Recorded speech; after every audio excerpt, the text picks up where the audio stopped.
voy a decir alguna cosilla sobre la divina comunión de amor, que es el Dios en quien creemos y que es lo que llamamos la Trinidad. Y yo lo digo así, no creemos en Dios. Los cristianos no creemos en Dios, en cuanto ser supremo allá arriba, abstracto, ¿no? Los cristianos, y eso lo voy a repetir, y creo que ya lo he dicho más de una vez y lo repetiré muchas veces, los cristianos nos sabemos implicados en una comunión de amor del Padre con el Hijo en el Espíritu Santo, comunión de amor en la que nosotros estamos implicados. La llamamos Trinidad, pero estamos implicados ahí. O sea, yo no creo en un ser supremo allá arriba sentado en su trono. Yo creo en ese océano de amor, en esa comunión de amor, y yo estoy ahí, dentro.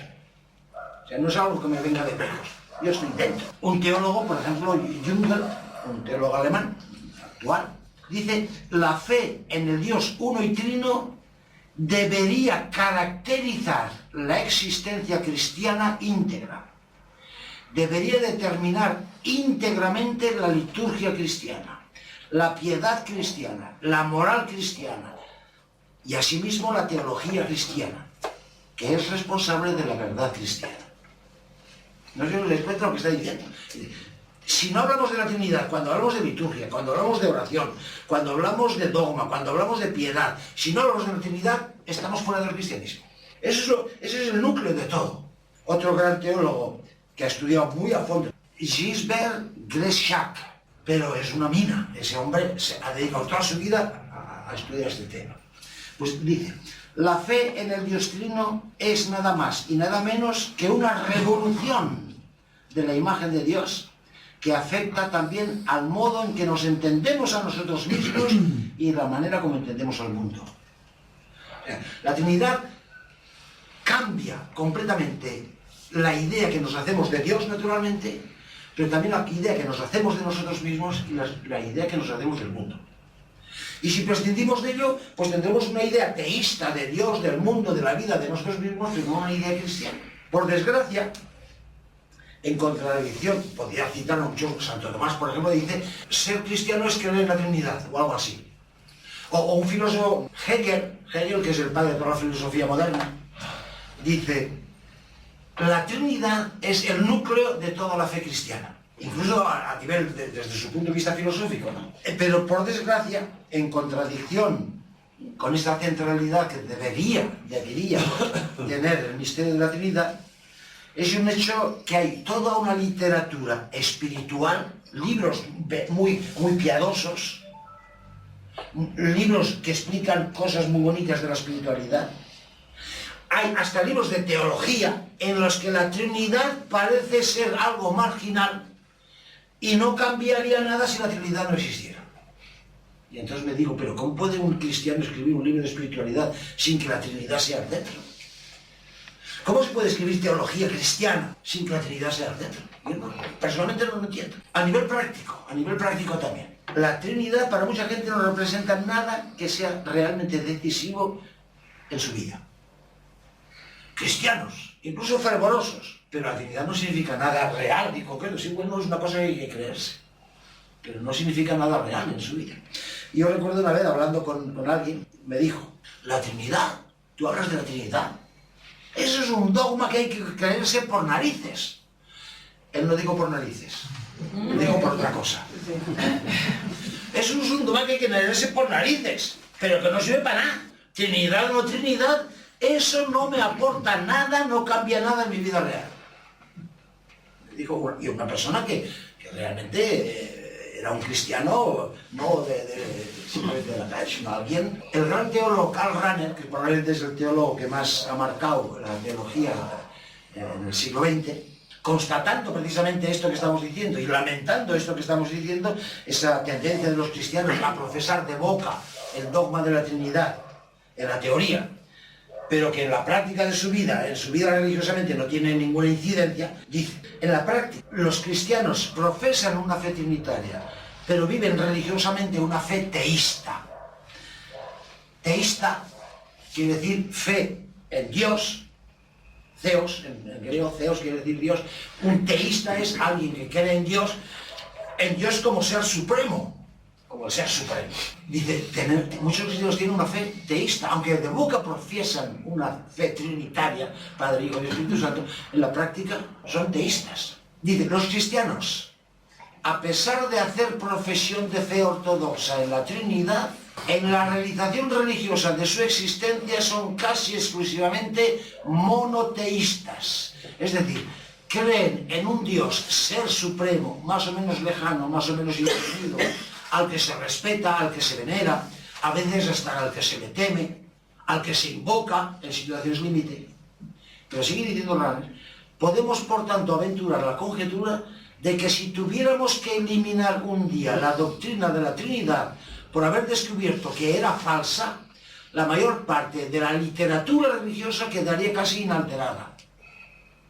Yo creo que tiene razón. Hablamos de Dios, de Dios, de Dios, de Dios. Pero nosotros no creemos en Dios. Nosotros creemos en una comunión de amor en la que estamos tan mullidos. Y eso yo creo que es extremadamente grave, porque por desgracia lo que dice Raner yo creo que es verdad, y eso es tremendamente grave.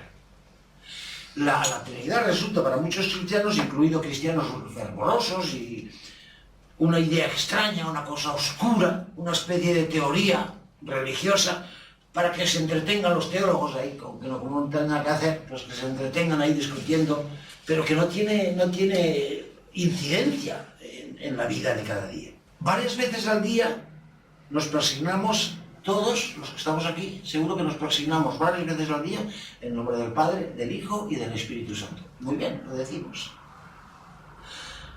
Pero ¿sabemos realmente lo que puede significar eso? Seguimos, como dice el catecismo de la Iglesia Católica, el famoso catecismo, la Trinidad es el misterio central de la fe y de la vida cristiana.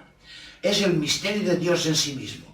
Es pues la fuente de todos los otros misterios de la fe. Es la luz que los ilumina. Eso dice el catecismo. Pero en la práctica, nuestra conciencia creyente no es trinitaria, en la mayoría de los casos. Podemos decir que los cristianos creemos en un Dios único, sí. Un solo Dios verdadero, dice de nuevo el catecismo. Pero un solo Dios que no es soledad, sino que es comunión de amor. Y comunión de amor en la que nosotros estamos implicados como hijos amados del Padre, asociados al Hijo encarnado en Jesús, y todo ello gracias al Espíritu Santo, al dinamismo divino del amor, que es lo que llamamos el Espíritu Santo. Y entonces, incluso los que dicen Jesús es Hijo de Dios. ¿Cuál es? Eso hablamos ampliamente de Jesús, Hijo del Hombre, Hijo de Dios. Para la mayoría de la gente, ese Dios único tomó un disfraz de hombre y es lo que llamamos Jesús el Hijo de Dios. No, el Hijo es totalmente diferente y no tiene nada que ver con el Padre en ese sentido, son totalmente diferentes. Pero ni el Hijo es Hijo sin el Padre, ni el Padre es Padre sin el Hijo. Insisto en ello, los cristianos no somos gente que cree en una especie de ser supremo, que está allá arriba y al que llamaríamos Dios. Los cristianos tenemos la suerte de saber que vivimos, nos movemos y existimos en ese misterio que es comunión de amor. Tenemos la suerte de sabernos hijos e hijas del Padre Dios, participando en la filiación del Hijo gracias a la acción del Espíritu Santo en nosotros. Y hay que saber que incluso en el Nuevo Testamento, cuando aparece la palabra Dios, no significa lo que nosotros imaginamos Dios, sino cada vez que en el Nuevo Testamento aparece la palabra Dios, se refiere exacta y concretamente a lo que Jesús llama mi Padre. O sea, cuando leáis en el Nuevo Testamento la palabra Dios, poned Padre, porque no habla del Ser Supremo, habla del Padre de Jesús, que es mi Padre. Y si leemos atentamente el Nuevo Testamento, veremos cómo la Trinidad es el eje de todo lo que el Nuevo Testamento nos dice. ¿Cuál es la verdad fundamental que nos transmite el Nuevo Testamento? Voy a leer un texto de San Juan. Tanto amó, resume así el mensaje del cristiano. Tanto amó Dios, es decir, ¿quién? Está hablando del Padre, no de Dios ser supremo. Tanto amó pues el Padre al mundo que dio a su Hijo, ya tenemos Padre e Hijo, para que todo el que cree en Él no muera, sino que tenga vida. Si somos cristianos, es porque hemos conocido y hemos creído en el amor que Dios, no una especie de ser supremo, sino el Padre, el amor que el Padre nos tiene. Y que intentamos vivir ese amor, reproduciendo ese amor de Dios, ese amor del Padre, en nuestro amor humano de cada día. La primera carta de San Juan dice eso. Y ese amor que nos tiene el Padre, que nos ha manifestado a través de su Hijo, ese amor, Dios, dice de nuevo un texto de la carta a los Romanos, es decir, el Padre, lo ha derramado en nuestros corazones por medio del Espíritu Santo que se nos ha dado. No sé si veis, todo está centrado en el Padre, el Hijo y el Espíritu Santo. Todo está centrado ahí. Si olvidamos uno de esos elementos, le hemos fastidiado. El amor que el Padre Dios nos tiene es tan grande que no solo nos llamamos hijos de Dios, es decir, hijos de Él. O sea, en ese sentido, ¿veis lo que? No somos hijos de Dios, somos hijos del Padre. Y Jesús, en ese sentido, ¿veis? Precisando lo que significan las palabras, Jesús no es hijo de Dios. La teología trinitaria de esas iglesias ortodoxas orientales tiene muchísima riqueza, y tiene muchas cosas que podemos aprender los occidentales, porque esa doctrina trinitaria ha marcado en Oriente, en las iglesias orientales, ha marcado muchísimo más que en las iglesias occidentales la teología, la espiritualidad de la liturgia, es mucho más centrada en la Trinidad, mientras que en Occidente nos hemos centrado mucho más en ese Dios único, en la unidad de Dios. En general, esa teología y esa espiritualidad suelen ser más trinitarias que las occidentales, y un teólogo oriental que explica quizás la Trinidad es para la Iglesia ortodoxa, es decir, esas iglesias orientales, griegas, etc., que en un principio eran la mayoría de los cristianos. Los occidentales, los romanos, éramos una pequeña minoría.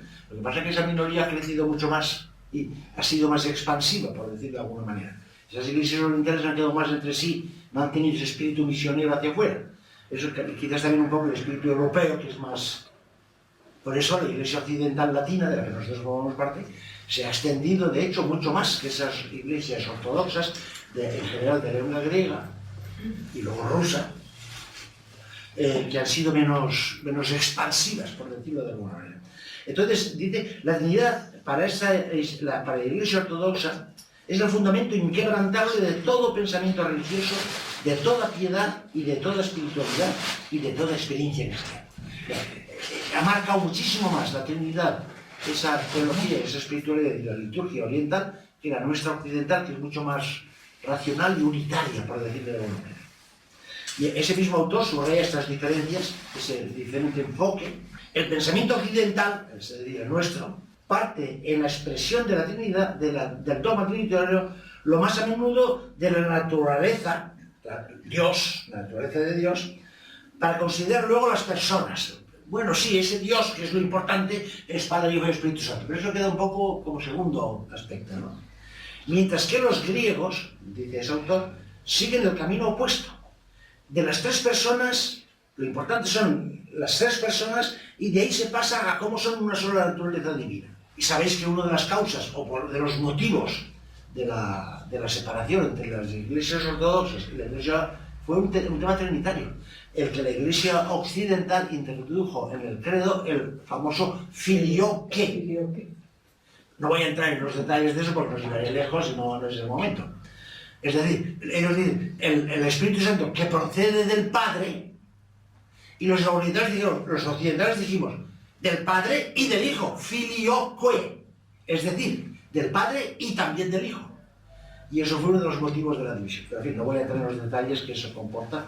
Tiene su importancia, pero subrayar al menos esa idea de que en la Iglesia ortodoxa oriental la Trinidad ha tomado históricamente más relieve y más concreción práctica en la liturgia, en la espiritualidad, que nuestra teología y nuestra espiritualidad occidental, que ha sido muy monoteísta.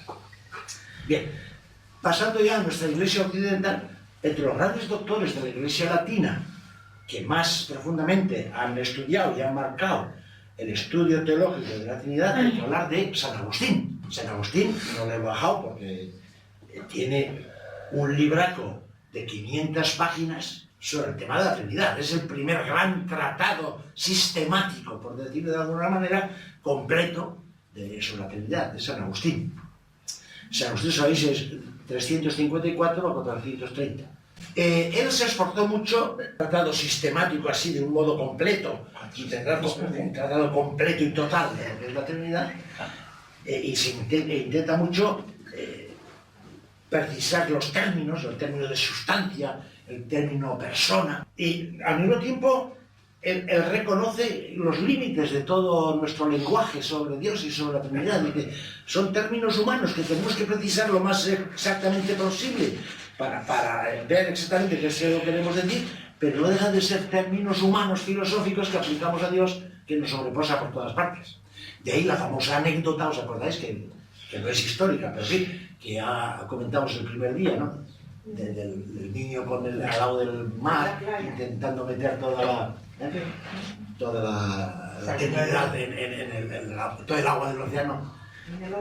Pero recordad el comentario que hice de esa anécdota, que es simpática, ¿no? Y que expresa eso, que San Agustín es consciente de que todo lo que decimos de la Trinidad pues no son más que palabras humanas, y que no podemos englobar en nuestra mente todo ese misterio, ¿no? Pero al mismo tiempo, el comentario que yo hice, si os recordáis de ese texto, el niño dijo: no vas a poder meter a la Trinidad en tus ideas, porque no cabe. Pero dije, yo creo que el niño tendría que haberle dicho más. Lo importante no es que tú metas el océano en el pequeño agujero que tienes en una playa. Lo importante es que tú te zambullas en el océano. Y en la Trinidad nos pasa lo mismo. Lo importante no es que intentemos comprender la Trinidad, sino que vivamos en esa comunión de amor que es la Trinidad. Eso es lo importante. Y eso estoy insistiendo desde el primer día, porque yo creo que es lo más importante. Introducirnos y vivir en esa comunión de amor. Bien, otra de las características de una de las aportaciones de San Agustín en su tratado sobre la Trinidad es la analogía, para comprender un poco ese Dios trino y uno, la analogía que establece con lo que es el ser humano. Y cuando analizamos el ser humano, la persona humana, el ser humano, hay tres grandes potencias que constituyen la persona humana: la memoria, la inteligencia y la voluntad, que son tres potencias realmente distintas, dice él. La memoria no es simplemente la idea que nosotros hacemos hoy de memoria como recuerdo de, sino la memoria como consciencia de sí. Y en eso tiene mucha razón. Por ejemplo, el Alzheimer, la persona no se acuerda, pero al no acordarse, no tiene conciencia de quién es. O sea, la memoria es mucho más que simplemente recordar anécdotas, sino que es la conciencia de sí. La conciencia de sí. Bien, total, San Agustín dice memoria, inteligencia y voluntad, que son tres facultades humanas distintas una de otra, pero que juntas constituyen lo que es la persona humana. Entonces, se inspira de esa metáfora del ser humano, de lo que es el ser humano, para explicar la Trinidad diciendo el Padre, tal. No sé si veis, no voy a entrar en todos los detalles, pero para que veáis simplemente para que os suene un poco San Agustín, que es el gran sistematizador, por decirlo, de la doctrina trinitaria en la Iglesia occidental. Os voy a citar también otro que quizás se cite en los catequesis, por ejemplo, no se cita, pero que históricamente tiene muchísima importancia y que se ha revalorizado actualmente, y yo algunas de las cosas que voy a decir me inspiro un poco de él, que es Ricardo de San Víctor, que es un monje del siglo de 1170 y tanto, del siglo XII, que sigue la estela de San Agustín, que tiene también un tratado sobre la Trinidad, siguiendo un poco la estela de San Agustín, pero en esa metáfora o en esa comparación para comprender la Trinidad, no se centra únicamente en el ser humano individual, como hacía San Agustín, memoria, inteligencia y voluntad, las tres facultades, sino que se refiere a la relación interpersonal de personas. Y si Dios es amor, en la relación de amor hay una relación de amante a amado, hay una relación del amado al amante, y hay una relación del amor mutuo que se tienen. Dice, ahí está, eso es la Trinidad. El amante Padre, el amado Hijo, el amor mutuo, el Espíritu Santo. Lo simplifico mucho, lo que dice Ricardo de San Víctor. Pero no sé si veis la diferencia que hay en la metáfora que emplea para explicar la Trinidad entre San Agustín, que veía al ser individual, memoria, inteligencia y voluntad, mientras que Ricardo de San Víctor se inspira más bien de la relación interpersonal. Y eso es un paso muy importante. Y ya digo que volveré sobre ese tema porque para mí yo me voy a inspirar mucho de esas.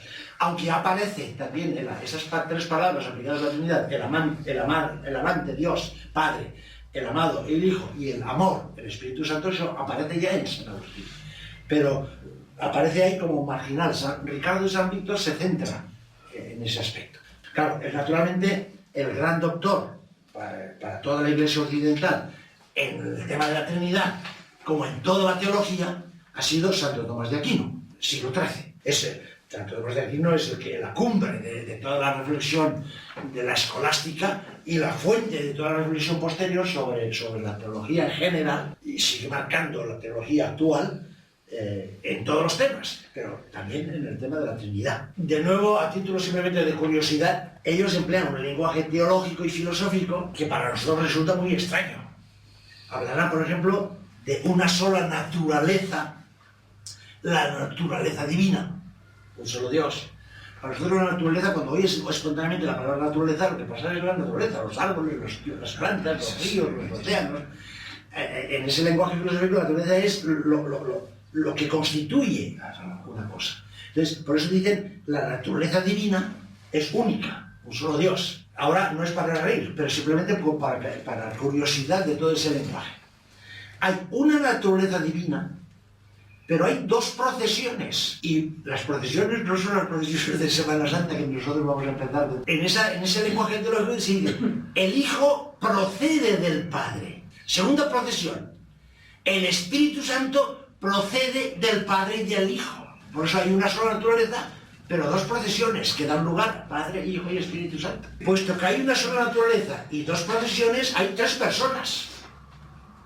El resultado de esas procesiones son el Padre, el Hijo y el Espíritu Santo, tres personas distintas. Y entre esas tres personas distintas se establecen cuatro relaciones. O sea, estamos en primera matemática, como veis.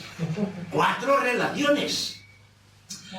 Primera relación, la relación del Padre al Hijo, que llaman generación activa o paternidad. Segundo, la relación del Hijo al Padre, llamada también generación pasiva o filiación. La relación del Padre y del Hijo al Espíritu Santo, llamada expiración activa.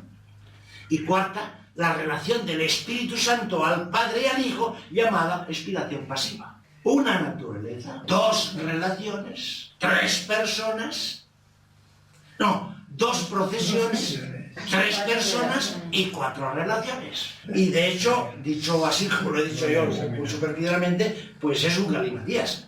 Pero detrás de estos aparentes juegos de manos hay toda una profunda reflexión de muchos grandes pensadores a lo largo de los siglos, y si se entiende bien eso que acabo de decir, hay una gran riqueza y una gran profundidad de pensamiento en eso que suena a galimatías de una naturaleza, dos procesiones, tres personas, cuatro relaciones, que suena a galimatías. Hay realmente una profundidad enorme a nivel teológico. Lo malo es que hay que ser especialista para poder entender qué se quiere decir con eso. Lo malo es que nos han enseñado eso en el catecismo sin que seamos capaces de penetrar el significado. Ese es el error. Ese es el error. Pero que eso tiene una profunda realidad. Quizás aprovechando de eso también, otra precisión que ya he hecho alguna vez, pero que yo creo que sigue siendo necesario subrayar. En el lenguaje teológico, que ha pasado también a nuestro lenguaje normal y a nuestros catecismos, la palabra Dios tiene un sentido, digamos, general para designar lo que decíamos la naturaleza divina, común al Padre, al Hijo y al Espíritu Santo. Y por eso, en las definiciones teológicas, se dice que el Padre es Dios, el Hijo es Dios y el Espíritu Santo es Dios. Es decir, los tres comparten la única naturaleza divina, pero no son tres dioses. Pero si os acordáis lo que dijimos hablando de la experiencia de Jesús y del Nuevo Testamento, en el Nuevo Testamento la palabra Dios no designa al conjunto, designa precisamente al Padre, es decir, a lo que nosotros llamamos en esa teología la primera persona de la Trinidad. Por eso os dije, cuando en el Nuevo Testamento leáis la palabra Dios, tanto en el Evangelio como en las cartas de Pablo, cuando leáis la palabra Dios, no está hablando de Dios en el sentido que nosotros le damos hoy, que es el todo, sino precisamente el Padre. Por eso cuando yo traduzco esos textos, en general yo digo Dios Padre, o el Padre Dios, porque en el Nuevo Testamento la palabra Dios siempre se refiere al Padre. Karl Rahner ha estudiado ese tema porque creaba unas confusiones. Entonces cuando Jesús dice Dios, está hablando de la Trinidad y Él es parte de la Trinidad, está hablando de sí. No, está hablando del Padre. Cuando San Pablo dice Dios, está diciendo el Padre. Dios envió a su Hijo, es decir, el Padre envió a su Hijo y derramó su Espíritu en nuestros corazones. No sé.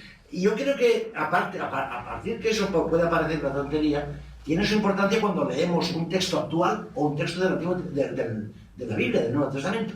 En el Nuevo Testamento, cada vez que leáis la palabra Dios, no se refiere a la Trinidad, se refiere al Padre. Nunca se dice que Jesús es Dios. Luego Jesús no es Dios. No es Dios en el sentido que le damos la palabra a Dios hoy. Porque en el hoja del Nuevo Testamento, ¿quién es Jesús? Hijo de Dios. Porque Dios significa el Padre. Por eso, si alguien me pregunta, ¿Jesucristo es Dios? Yo le voy a preguntar, ¿en qué lenguaje me estás hablando? ¿En el lenguaje del Nuevo Testamento o en el lenguaje de la teología escolástica? Porque en el lenguaje del Nuevo Testamento Jesucristo no es Dios.